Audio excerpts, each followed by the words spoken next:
श्री शिवाय नमस्तुभ्यं भक्तों, स्वागत है आप सबका आपके अपने YouTube चैनल नमामि शिवजी में। भगवान भोलेनाथ की कृपा हम सब पर सदैव बनी रहे। भक्तों, आज के वीडियो में हम जानेंगे होला अष्टक कब से शुरू हो रही है, होला अष्टका में खर मास कितने दिनों तक रहेगा, कौन कौन से कार्य होली अष्टका में नहीं करने चाहिए, वीडियो में सब जानेंगे।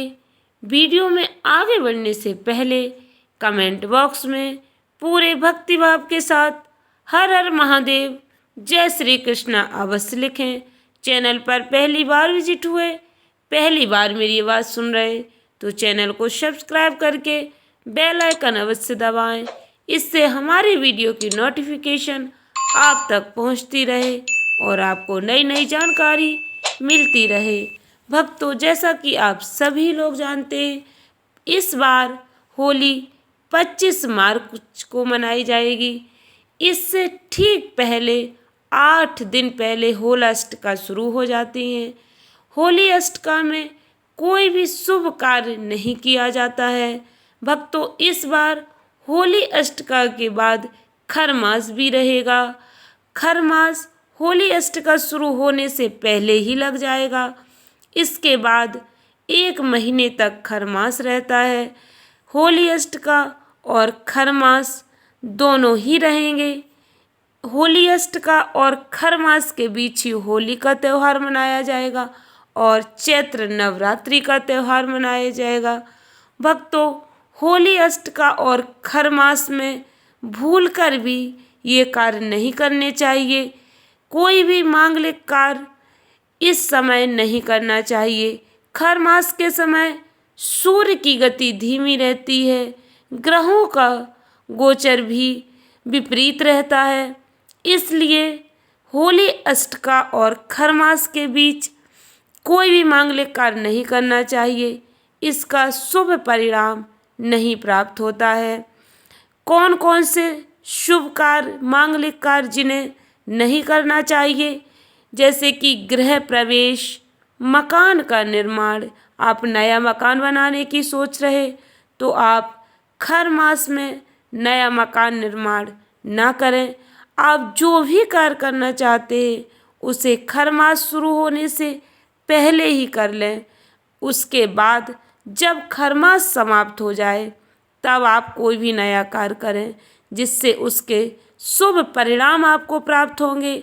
आप जीवन में तरक्की करेंगे, आपके कार्य में आपको सफलता प्राप्त होगी। गृह प्रवेश, मकान निर्माण, बेटी या बहन की विदाई खर मास में नहीं करनी चाहिए, ना ही होली अष्टका के बीच करनी चाहिए। यदि आप यह कार्य करने की सोच रहे हैं तो आप जल्दी ये कार्य अपने पूरे कर लीजिए। इस बार मार्च से लेकर अप्रैल तक कोई शुभ तिथि नहीं मिलेगी। होली के 8 दिन पहले जहां होली अष्टका शुरू हो जाएंगी, वहीं उसके बाद खर मास का प्रभाव रहेगा। ऐसे में मांगलिक कार्य लंबे समय तक वर्जित रहेंगे। भक्तों, इस बात का आप विशेष ध्यान रखें। आप जो भी मांगलिक कार्य करना चाहते हैं उसे आप खर मास शुरू होने से पहले ही कर लें या फिर खर मास समाप्ति के बाद करें। होली के 8 दिन पहले से होली अष्टका की शुरुआत हो जाएगी। इसमें मांगलिक कार्य करने की बिल्कुल मनाही होती है। इसके साथ ही भक्तों, होली अष्टका और खर मास में आप भूल कर भी कोई मांगलिक कार्य ना ही करें। ऐसा हमारे शास्त्रों में भी वर्णन मिलता है।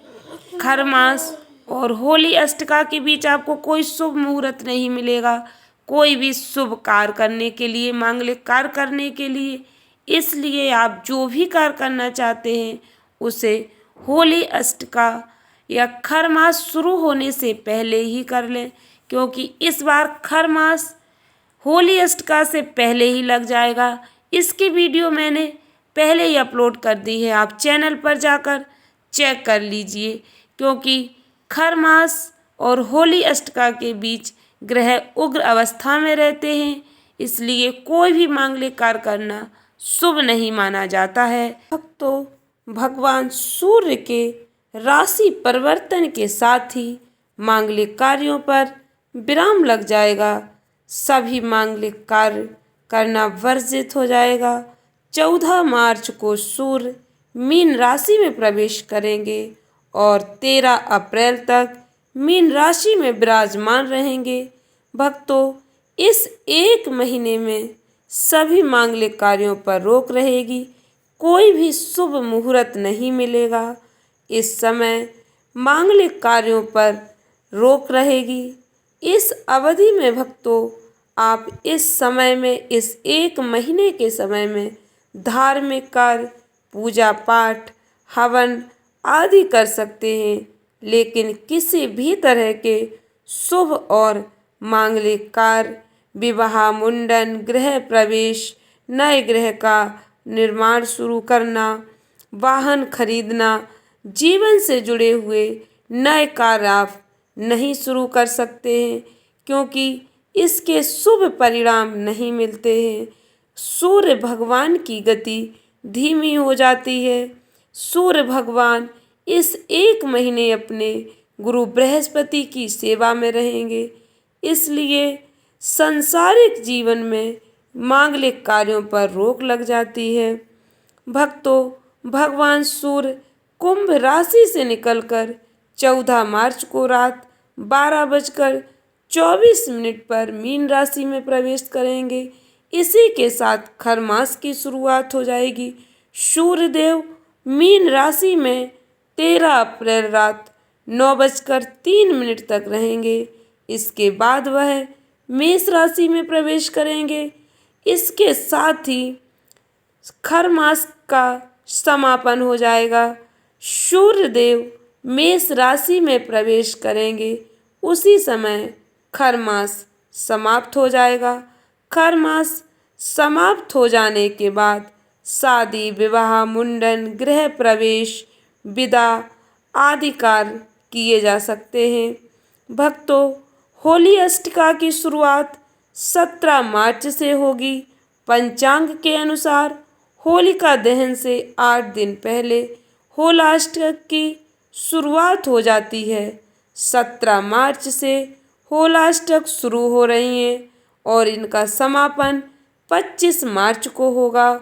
फागुन अष्टमी से होलिका दहन यानी 8 दिनों तक होलाष्टक के समय कोई भी शुभ कार्य नहीं किया जाता है। भगवान की पूजा आराधना के लिए यह समय श्रेष्ठ होता है। इस समय आप देवी देवताओं की आराधना कर सकते हैं। पूजा पाठ के लिए यह समय श्रेष्ठ माना जाता है।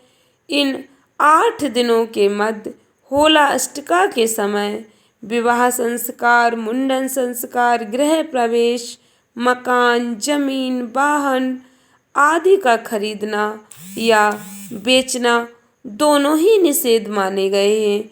इस बार होली अष्टका से पहले ही खरमास शुरू हो जाएगा, तो ये सारे कार्य आपको खरमास शुरू होते ही नहीं करने चाहिए। इस बार खरमास पूरा 1 महीने रहेगा, तो मांगलिक कार्यों पर 1 महीने का प्रभाव पड़ेगा।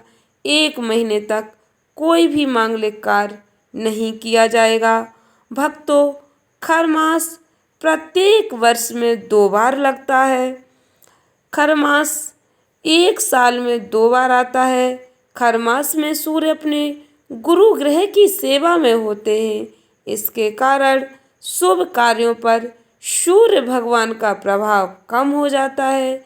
खरमास में इसीलिए शुभ कार्यों को करने की मनाही होती है। देवी देवताओं की पूजा आराधना, गौ माता की पूजा, ब्राह्मणों की पूजा, दान पुण्य, ये सारे कार्य शुभ फल प्रदान करते हैं। ब्राह्मणों की सेवा, गायों की सेवा, गायों की पूजा, देवी देवताओं की पूजा आराधना, तीर्थ स्थान पर जाना, ये सभी कार्य पुण्य फल प्रदान करते हैं। साल में 2 बार खरमास लगता है। एक बार जब सूर्य भगवान धनु राशि में प्रवेश करते हैं और दूसरा भक्तों जब सूर्य भगवान मीन राशि में प्रवेश करते हैं। खर मास के समय होली अष्टका के समय सूर्य भगवान की पूजा आराधना का विशेष महत्व रहता है। खर मास के पूरे 1 महीने सूर्य भगवान की पूजा आराधना का शुभ फल प्राप्त होता है। सूर्य भगवान को नियमित जल समर्पित करना चाहिए। सूर्य भगवान का आपको जो भी मंत्र याद है उस मंत्र का उच्चारण जल समर्पित करते समय अवश्य करें। ओम सूर्य देवाय नमः, ओम आदित्याय नमः, ओम घृणी सूर्याय नमः आदि मंत्रों का स्मरण अवश्य करें। भगवान सूर्य देव को जल समर्पित करने से आपके ग्रहों की स्थिति सही बनी रहती है। जीवन में आ रही परेशानियां दूर होती हैं। भक्तों खर मास के समय कौन कौन से कार्य नहीं करने चाहिए, ध्यान से सुन लें एक बार और। खर मास के समय शादी विवाह, नए घर की शुरुआत, नए बिजनेस व्यापार की शुरुआत, मुंडन, गृह प्रवेश, सगाई, बेटी या बहू की विदाई, मुंडन जैसे कार्यों पर रोक रहती है। खर मास में नए वाहन भी नहीं खरीदने चाहिए। घर, प्लॉट, रत्न, आभूषण आदि भी नहीं खरीदना चाहिए। भक्तों ये कार्य आपको यदि करना है तो खर मास शुरू होने से पहले ही कर लीजिए या फिर खर मास समाप्त होने के बाद करें। आप कौन कौन से कार्य कर सकते हैं खर मास के समय?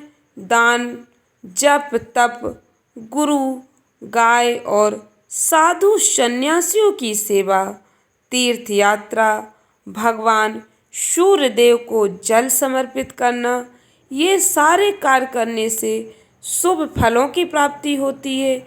जीवन में आ रही परेशानियां दूर होती हैं।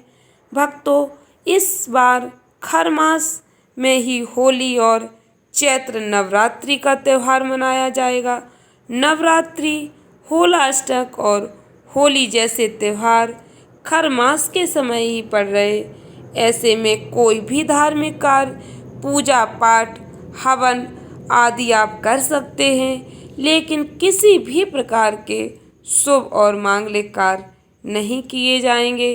धार्मिक मान्यता है भक्तों खर मास के समय सूर्य देव बृहस्पति की राशि में प्रवेश करते हैं, अपने गुरु की सेवा पर ध्यान केंद्रित करते हैं। इससे सांसारिक कार्यों पर सूर्य देव का प्रभाव कम हो जाता है।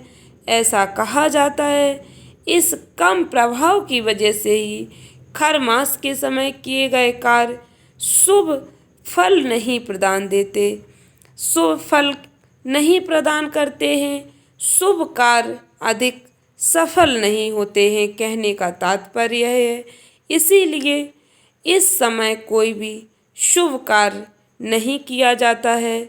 इस समय मांगलिक कार्य करने की इसीलिए मनाही होती है कि इस समय किया गया कार्य उसका प्रभाव कम रहता है, वह शुभ फल नहीं प्रदान करता है, क्योंकि सूर्य भगवान इस समय अपने गुरु की सेवा में ध्यान केंद्रित करते हैं और सांसारिक कार्यों पर उनका प्रभाव कम हो जाता है।